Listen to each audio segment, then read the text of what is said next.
In this episode, I provide you the same resources I use as a GM and player in my D&D games. Make sure to like, follow, and subscribe whether you're on Apple Podcasts, Spotify, or YouTube, and share this episode with a friend if you'd be so kind. My name is GM Smudge, and welcome to the Smudgecast.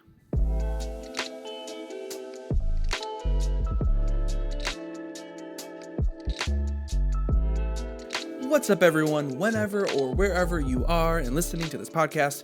I remember back in the day when I was first getting started with GMing and playing D&D, I had no understanding of what resources I should use, whether that's terrain or minis and maps, music, the game styles that I want, understanding what even that means, or things to literally use for GMing like note-taking apps or different notebooks or writing styles, session templates, world-building tools, or down to even what I should have on my GM screen. But as I look back at those years, I think they were all experiments I ran to figure out what does work for me and how to best build stories and adventures with the equipment and resources I use now. But I feel like with the big boom of D&D that's happening in our culture, maybe within the past 10 years or so, but people have taken stage to share ideas, give their opinions, and tell you what you should do. And yes, I'm raising my hand because I may be one of those people, and I'm proud of it. I truly am. But the point I'm making is that since there is so much out there and people have so much to share, we can get decision fatigue or just not know ones that will actually work and who to trust, right? And like most people, I can only share what I've used in the past and what I've nailed down within my own experiences. But with that, I do find that since I've attempted many different options, I have been around to kind of funnel down what works for me and be as unbiased as possible to share what may work for you. So I'm going to walk through all the different aspects of what I use as a GM and player to build stories, run games, and make memories, because what I use is not just for GMing. I'm a player right now. And I cross-use my stuff as a GM and player for both sides to use on my end. But the biggest question you need to ask yourself and identify before we get into any of this is like, what kind of sessions are you in? More questions to ask are like, what kind of games do you like to play within D&D? What's your style? Are you in person or online? Do you have one player or are you in a party of 8 people? Are you looking or willing to spend some money on things or no? See, I've done all those, and each answer operates differently for what I need at the time and provides me different enhances to the game. Not better or worse, just different enhances. Plus, trust me, resources nowadays cost money. And even with the list I'm about to share, I've intentionally put it together in such a way that it's either 100% free or it's at the cheapest options at the moment or that you can find at this time. Because that's literally one of the many things I love about D&D. It's free. And if it ain't free, it ain't me. So you technically don't need to buy any books. You can find info online or at your local library or your local game store, and they have things that you can use and borrow, like terrain or minis. Building characters are free. You can use a piece of paper or D&D Beyond or print different templates that are online, which, again, making a character is free. You don't need to technically have dice. You can go on Google and find different dice that's free. You don't need to buy terrain or props. You can make it with stuff that you already have in your house or just use theater of the mind. And there are free modules or adventures that you can find online as well. So honestly, in all this, there's no excuse to not play D&D. There's no excuse to not get your friends or your family or people together and enjoy an immersive experience and a collaborative story together. Now, I do pay for things that I find value in. But what I'm saying is, if you're a player or GM, you can have the most immersive, the most exciting, and most adventurous games without spending a dime. Truly. Or you can spend some money and it may enhance it in the way that you want it to, right? But I'd encourage you to really nail down what your games are going to look like, how many people are involved, is it online or not, and how much you're looking to spend, if you're looking to spend at all, to enhance the overall experience. But with that being said, and now you know what you want, you've already answered kind of those questions or whatever, we can start diving into some resources that I use. The most important item, this is sort of like my archive center for my games as a player and GM, is something called Notion. And this is where I keep all of my session notes as a GM and a player. This is where I world build and write. This is where I develop potential stories and have session templates. This is the deepest joy, and I'm being totally honest with you, the most important piece to everything I run as a player and GM. I would choose this archive center of sorts over everything I use. And again, guess what? It's free. Notion.so, it's a creative specific note-taking software that you can use the web browser version, or you can download the app. It connects to all of your devices too. I think the amazing features is that it allows you to create a database that sort of houses all of your pages. Then as you keep making pages, you can then index them and connect them to one another for a quick navigation. Literally, it's like creating a wiki for your games and your sessions and world building. And it's gorgeous, especially if you're an organized person. If you're someone that's really not organized or creatively organized, you may have a little bit of trouble here. But not to say that you're not capable at all. This is something where you want to be a little bit more organized. You can totally use it. You can create templates for your sessions. You can build out tables to represent rules or quick info that you forgot. But what I love most is that you have areas where you can add art. So it feels like your own creative fantasy gallery inside your notes, because I'm not an artist in any way. So if you're out there and you're taking notes and you're drawing little doodles that are like representing the dragon that you just fought, or the death of the NPC, and it's just beautiful, like gorgeous, awesome, do your thing, keep doing it. I can't do that. So this fantasy gallery, me just literally going on Google and throwing in a picture, fills that hole in my art. But you can create a page, let's say for a god, and have their picture so that you can see them. Or whenever I make an NPC, I add them to this list, adding a tag to it to filter in my database, their name, all their information on this page, and I add a picture I download from online so that I can see them and have a real sort of true face of who they are. And sometimes I'll even show the players, and it just gives I'm describing it to them, but they can kind of feel it and experience it and see it better. I'll even do that as a player. Even if my GM hasn't given me like a picture, I'll put a picture that I find online that kind of, again, paints that mental picture that I'm seeing, just so that I can have it in my notes. It helps me remember names as well. But in the past, I've tried things like Obsidian, which is a little bit too logical and mechanical for me. It's not really creative as well. It still works amazing. You can still do similar things like index pages and stuff, and kind of like an interesting map of sorts. Just, again, a little too logically clunky for me. I've used Microsoft Notes. It still feels a little clunky, and you can't really index things. I've used Google Docs, which is like too elementary and feels like school. Like I'm like typing up an essay for school. I've literally used a notebook, which my chicken scratch is just that. It's chicken scratch, and it's not fun. I can't understand what the tavern name was. And then I keep asking my party, and they're like, Steven, just like, get Notion. So I did. Here's another kind of amazing piece to Notion, though. You can build out main pages and databases and share them, which is exactly what I did for you. I have a full campaign database that you can duplicate into your Notion account, and it will populate. Beautiful, right? I'm so nice. You're welcome. And guess what? Again, what's my favorite word? Free. My favorite F word, free. Well, yeah. So now you don't have to start from scratch, but you can start with a wonderful template. You're welcome. I'll add it in the link in the description for both Notion itself and my campaign duplicate. Again, I would strongly encourage you to build or identify a home for all your notes, whether it's online or physically. As a GM and player, as a world-building GM myself, I have built my world in Notion, and I'm so happy I did, because I'm one click from all the gods to nature, to different plants in the world, to a city in a specific continent, down to an NPC, to even my players' character sheets. Once again, hyperlinking the pages online, or even D&D Beyond. Have I converted you yet? Hopefully. We'll see.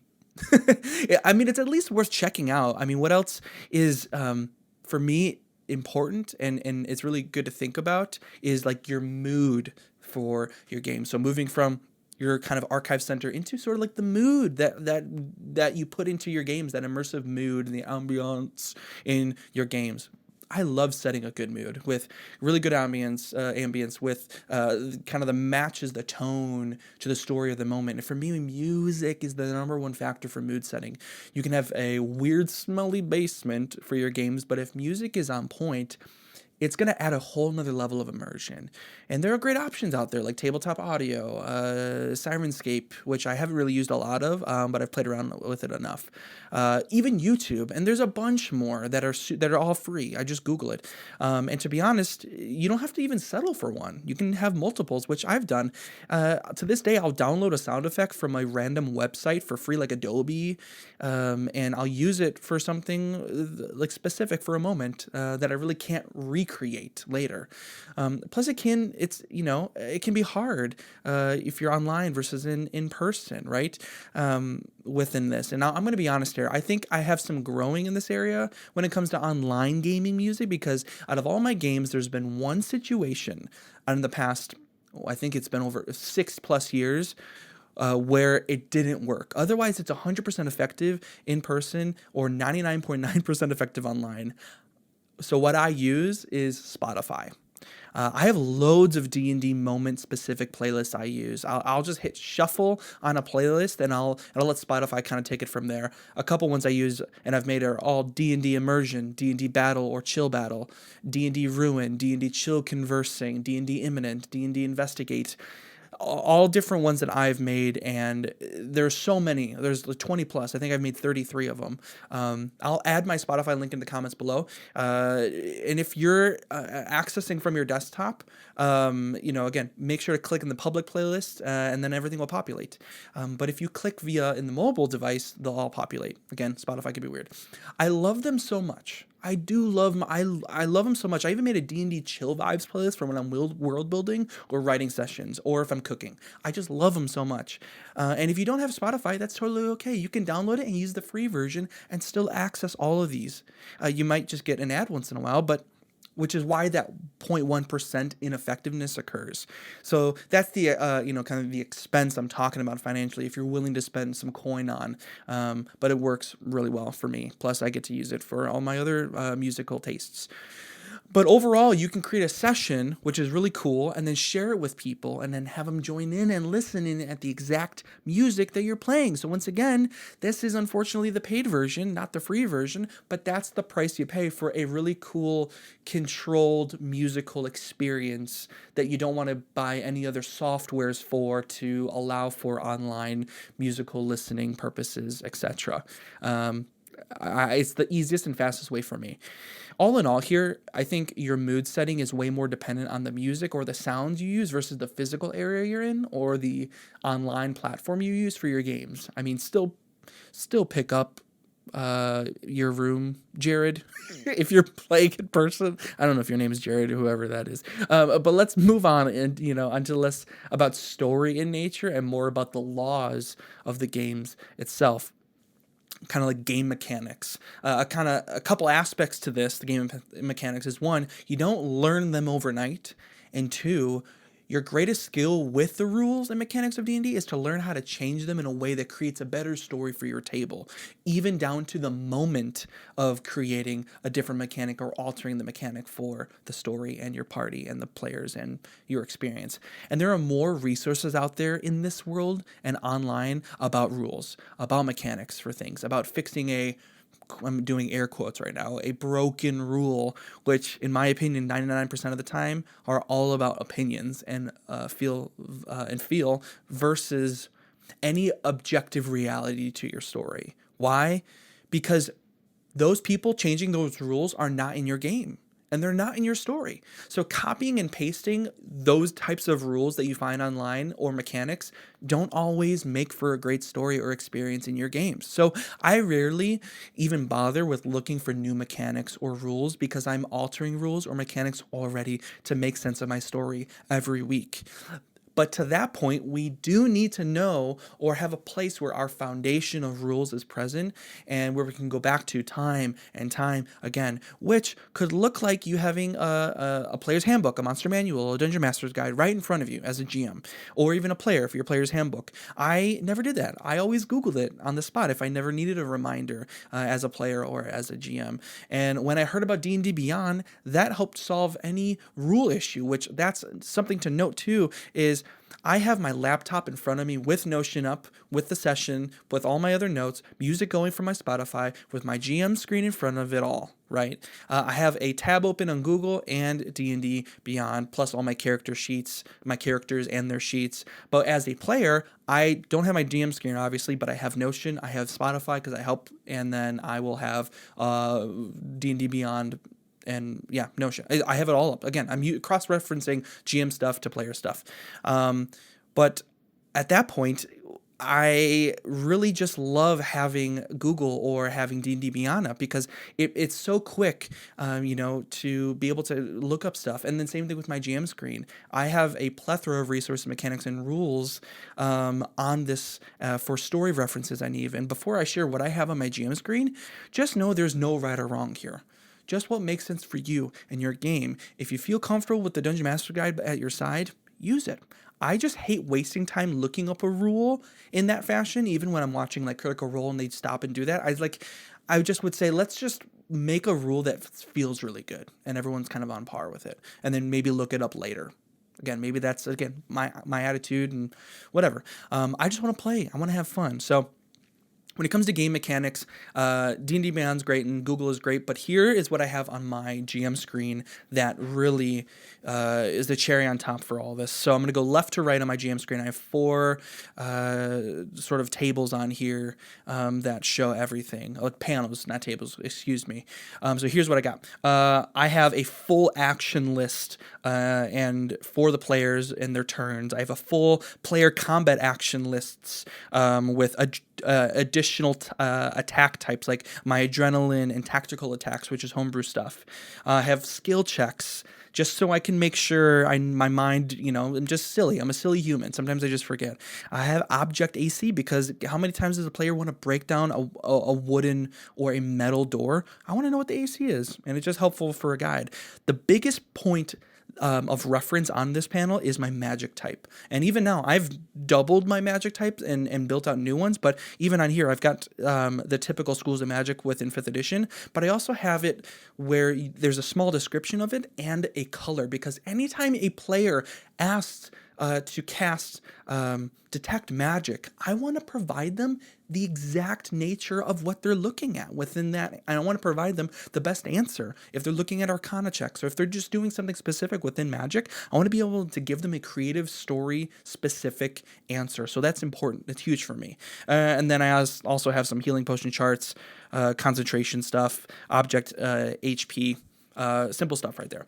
Second panel, the whole thing is all the conditions and how they affect movement, specials, attacks, saving throws, ability checks, just all of the conditions. On panel 3, I have a big old massive weapons chart with costs. I have an exhaustion table. I've got damage types because I think it's fun to be able to creatively describe how acid damage works, and it's describing a corrosive substances, or if it's necrotic, corrupted dealing of damage. Again, silly stuff, but it's just helpful for me in my mind. And then I have a basic armor chart. Again, really helpful to if a player is looking to take an item from a killed enemy and they want to put on their armor, what's all their stats and info, it's right there for me. Then lastly, panel 4 is I have more so for travel, service types, obscured areas, encountering distance, cover, how that works, how light works, how creature size work, different names of people, food, drink costs. Just again, simple things that you would maybe not use every session, but maybe a good chunk of the sessions you do. So then anything I can't remember that's on here on my GM screen, I just have many different pages for resources and rules in my Notion database that I can pull up, or Google and D&D Beyond, which again, my Notion campaign duplicate, I have a full list of different resources that I've already put in there and that are linked. You're welcome again. So that was a lot. I vomited on you, but it's your time to think through how you can set yourself up for success with knowing rules or changing rules for your games and where to go if you need. Moving on. When it comes to as a player, though, I have a little cheat sheet for my available actions per turn with special combos that I can do, and based on what my GM's homebrew rules are or mine. So that's really helpful for me. But moving on into software, I mainly use for online games. Now, I'm going to keep this short and simple when it comes to online based games. I use something that's now no longer in commission, unfortunately, due to low volume of people using it. It still does work, and I still use it to this day because it's free. It's called Vorpal Board. It's similar to like Foundry VTT, Roll20. If they had a kid, it's a little bit more sleeker, in my opinion, a little bit more a faster and more capable UI, again, in my opinion. It has all the same capabilities, but it's based around video battles and battle cams, not two-dimensional based battles, which I've actually still made work for Vorpal Board, even though it's not meant for it, but I believe it's still going to stay accessible. However, I've contacted their team and have not received word back. So if there are any bugs that come up, I don't believe they'll fix it. All in all, I'm looking for what makes sense still, and I think Foundry VTT is the next best for me. I've seen and I've heard and I've watched a couple demos with it. For the most part, but I'm longing for the 1D&D and the virtual world that you can use at that point, which again, years away. So those of you listening in the future, send me a message and see if that's what I'm using. But I do jump to Discord because I like it. I use Physical Terrain, and it's a very quick way to get online, an online game going. I have boom stands, a lighting, and a camera for online experiences, which is what I was doing for a period of time during COVID. So I can really use any video conference calls, though, or any conference software, Zoom even. But I do recommend Foundry. Test it out for yourself, but there is, unfortunately, a cost to it. They have a demo that you can play as for players, not GM specifically, but for the players. But it's still nice to check out. It's still a clean UI, user-friendly. But then I also use D&D Beyond's Encounter Tracker, their encounter builder. I love all the shareable monsters, the subclasses and magic items that you can save and use. And I've purchased like 90% of the source materials, none of the adventures, because you can find those free online. Don't yell at me. And I'm a homebrew kind of person. So once again, there are dozens of options out there for running encounters. Like I think it's Aid DD, or I think Kassoon. I use Kassoon for a bit. But if you Google it, you'll find many free options for that. But like I said, within D&D Beyond, that's also different paid memberships that they have. And their source materials and adventures cost money. However, since all my resources are digital and are already in D&D Beyond, it's very simple for me. And I share all my content that I purchased with all my friends so that they can use, which is really nice for people. So you could be a nice person and do the same thing. Then lastly, kind of moving on here, some miscellaneous callouts. I use Dwarven Forge terrain pieces, Mats by Mars battle maps, Monster Fight Club terrain and forestry, some Etsy shops that I specifically follow and buy from. I buy minis, of course, anywhere I can in bulk. And best is for me is on eBay or Amazon. I love making my own props like spell slot potions or healing potions or letters or items in general, even magic items. I love that. I'll buy stuff on Amazon or use Halloween decorations, which my wife loves when I do that. Or go to hobby stores or thrift shops. What else? I use physical stuff, even when I play online. Like I said, I use my phone, my iPhone for my terrain and battle cams, which is perfect because of the HD cameras that these have. It's insane. It's not bad at all, but I do. I'll be honest, I really don't like the flat sort of like two-dimensional battle games, battle mats, or like Roll20 style. Again, just my take. And if you like it, awesome. I'm not saying it's bad. It's what you like. It's what you prefer. I like how I can express my stories in real time in real life with physical terrain in front of me. But again, theater of the mind is cost effective. But no harm, no foul if you love that two-dimensional style. It's totally cool. And this stuff, again, could be costly, just a lot of money, truly. And especially in the time that we're in, it can be just a lot. That's why you can build your own, and which I've done. I even use kind of like different times dry erase boards and theater of the mind, like I said. But otherwise, that's 99% of everything I use for my games. I'm kind of ranting now, so I apologize. But now there are smaller details like candles and my condition rings for minis and my box of fate for risky dice rolls that you can save. I can save for another time and talk about. But if you're curious, message me. But overall, I hope this week you can begin or continue to make sense a little bit more or nail down your setup for your games as a player or GM.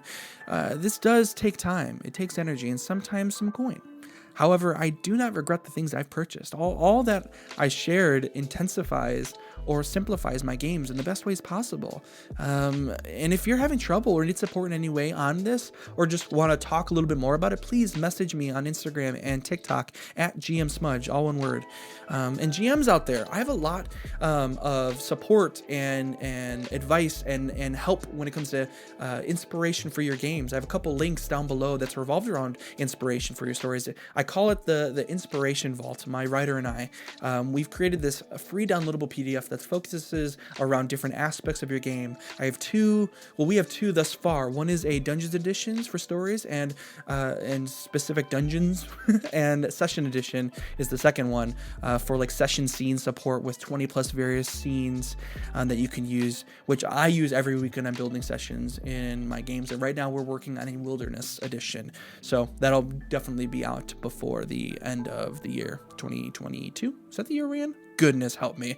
But like, subscribe, hit the bell, follow me on Spotify or Apple Podcasts so that you can get notified each week with an episode when it drops. Follow me on TikTok or Instagram for all other fun, engaging content that boils down how to put to practice good storytelling for your D&D games. Please share, be a huge help for me, and I love this community so much, and we do such a great job at doing that. And comment below. How do you figure out what's, what kind of story to tell within this? What's your process? What are the things that you're using right now as a player? How do you take notes? Just love to hear about it, so that we can, again, continue to figure out how to tell better stories and enjoy experiences together. And then lastly, make sure to add value to your game so that your game becomes more memorable. See you later.